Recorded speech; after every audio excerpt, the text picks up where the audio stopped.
স্বাগতম আজকের বাংলা নিউজে। শুরুতে দেখবেন সংবাদ শিরোনাম, এরপরে দেখবেন সম্পূর্ণরূপে বিস্তারিত। এবার জাতিসংঘ থেকে এলো শেখ হাসিনার জন্য বিশাল সুসংবাদ। এরপর দেখবেন রাষ্ট্রপতি এবং সেনাপ্রধান ওয়াকারুজ্জামানের বৈঠক, আওয়ামী লীগ নিষিদ্ধ প্রত্যাহার করল। এরপর দেখবেন দেশ ছেড়ে পালালো সমন্বয়ক এবং এনসিপি নেতারা।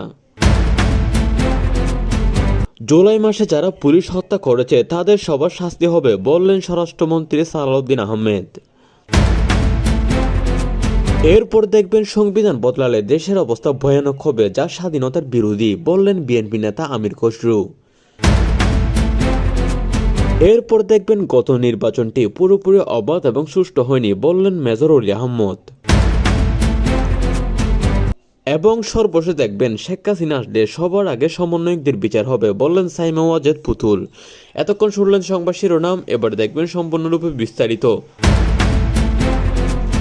জুলাই মাসে যারা পুলিশ হত্যা করেছে তাদের কাউকে ছাড় দেওয়া হবে না, প্রত্যেককে আইনের আওতায় এনে কঠোর শাস্তি নিশ্চিত করা হবে বললেন ও স্পষ্ট কঠোর বার্তা দিয়েছেন স্বরাষ্ট্রমন্ত্রী সালাউদ্দিন আহমেদ।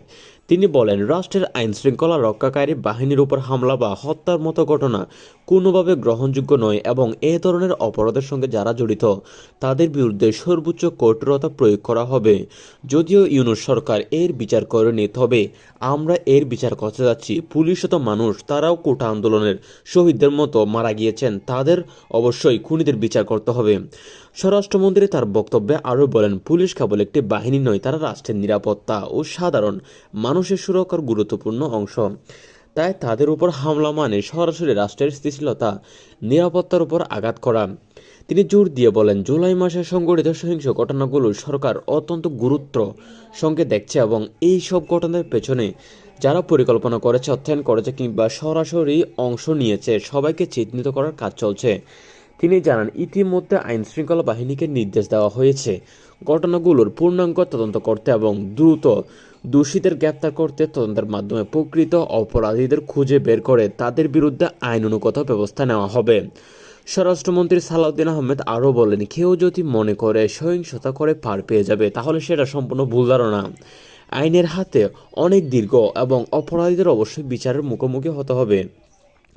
সালাউদ্দিন আহমেদ আরও বলেন, সরকার দেশের শান্তি স্থিতিশীলতা বজায় রাখতে বদ্ধপরিকর। তিনি সবাইকে আইন মেনে চলার আহ্বান জানান এবং বলেন, রাজনৈতিক মতভেদ থাকতে পারে, কিন্তু তা কোনো সহিংসতা বা হত্যাকাণ্ডের মাধ্যমে প্রকাশ করা গ্রহণযোগ্যতা না। গণতান্ত্রিক রাষ্ট্রের মতবিরোধী সমাধান সংলাপ আইনের মাধ্যমে হওয়া উচিত। উল্লেখ্য, 2026 সালে জাতীয় নির্বাচনের পর বিএনপি থেকে স্বরাষ্ট্রমন্ত্রীর দায়িত্ব পেয়েছেন সালাউদ্দিন আহমেদ। দায়িত্ব গ্রহণের পর থেকে তিনি আইন শৃঙ্খলা পরিস্থিতি স্বাভাবিক রাখা, সহিংসতা দমন এবং অপরাধীদের বিরুদ্ধে কঠোর অবস্থান নেওয়ার কথা বারবার উল্লেখ করে আছেন। তার সাম্প্রতিক এই বক্তব্য অনেকেই সরকারের পক্ষ থেকে কঠোর আইন প্রয়োগ, নিরাপত্তা জোরদার এবং স্পষ্ট বার্তা হিসেবে দেখছেন। সব মিলিয়ে জুলাই মাসে সংঘটিত পুলিশ হত্যার ঘটনাকে কেন্দ্র করে স্বরাষ্ট্রমন্ত্রীর এই কঠোর অবস্থান দেশের রাজনৈতিক নিরাপত্তা পরিস্থিতি নিয়ে নতুন করে আলোচনার জন্ম দিয়েছে। এখন সবার নজর রয়েছে তদন্ত কত দ্রুত এগোয়, দোষীরা কত দ্রুত আইনের আওতায় আসে এবং সরকার ঘোষিত কঠোর অবস্থান বাস্তবে কতটা কার্যকর বা বাস্তবায়িত হয়। কারণ জুলাইকে স্প্লিট করে গত 2 বছর ইউনূস সরকার অর্থাৎ অন্তর্বর্তীকালীন সরকার ক্ষমতা ছিল, তারা কিন্তু কোনো পুলিশ হত্যার বিচার করেনি, শুধুমাত্র জুলাই হত্যাকারীদের বিচার করেছে, যেখানে অনেক পুলিশ নিরীহভাবে ফেঁসে গিয়েছেন। তাই সালাউদ্দিন আহমেদ স্পষ্ট বলেন, এবার কিন্তু তা হবে না, অর্থাৎ এবারে কিছুটা পরিবর্তন হবে, পুলিশের খুনিদেরও বিচার হবে।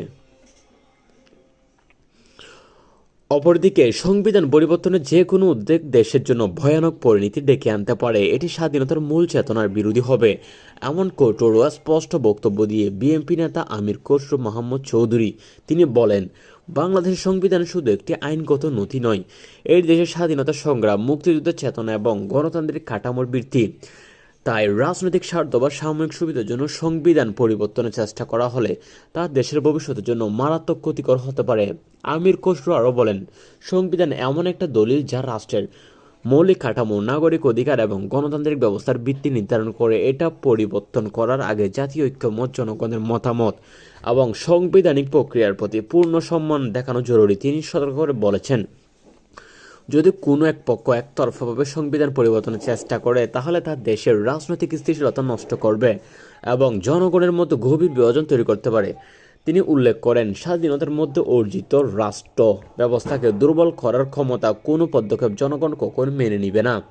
তার মতে সংবিধানকে কেন্দ্র করে কোনো ধরনের বিতর্ক বা পরিবর্তনের উদ্যোগ নেওয়া হলে তা অবশ্যই গণতান্ত্রিক পদ্ধতির সংসদীয় আলোচনা এবং জনগণের মতামতের ভিত্তিতে হওয়া উচিত। অন্যথায় এটি স্বাধীনতার মূল আদর্শ এবং দেশের গণতান্ত্রিক ভবিষ্যতের জন্য বড় হুমকি হয়ে দাঁড়াতে পারে। বিএনপি নেতা আমির খসরু মাহমুদ চৌধুরী বলেন, দেশে স্থিতিশীলতা ও উন্নয়ন বজায় রাখতে হলে সংবিধানের প্রতি শ্রদ্ধা বজায় রাখতে হবে। এটাকে রাজনৈতিক সংঘাতের হাতিয়ার হিসেবে ব্যবহার না করা অত্যন্ত গুরুত্বপূর্ণ।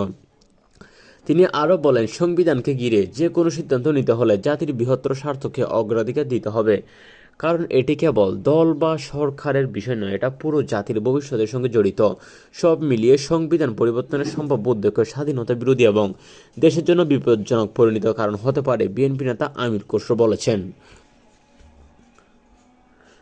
অপরদিকে গত জাতীয় নির্বাচন পুরোপুরি সুষ্ঠু ও অবাধ হয়নি এমন মন্তব্য করেছেন বীর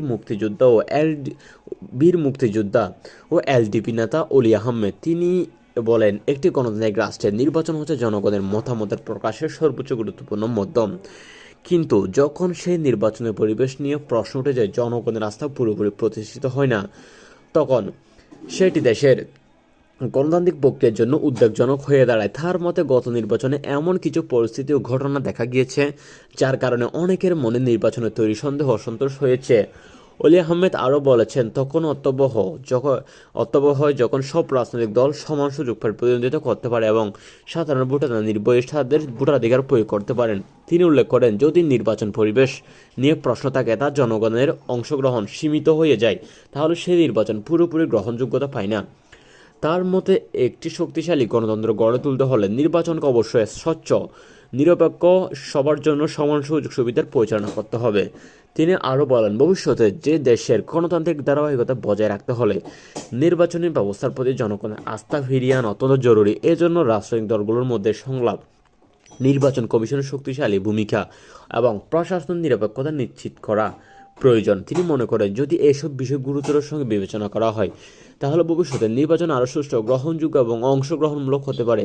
বীর মুক্তিযোদ্ধা অলি আহমেদ বলেন, গণতন্ত্রের শক্তি নির্ভর করে জনগণের অংশগ্রহণ এবং বিশ্বাসের উপর।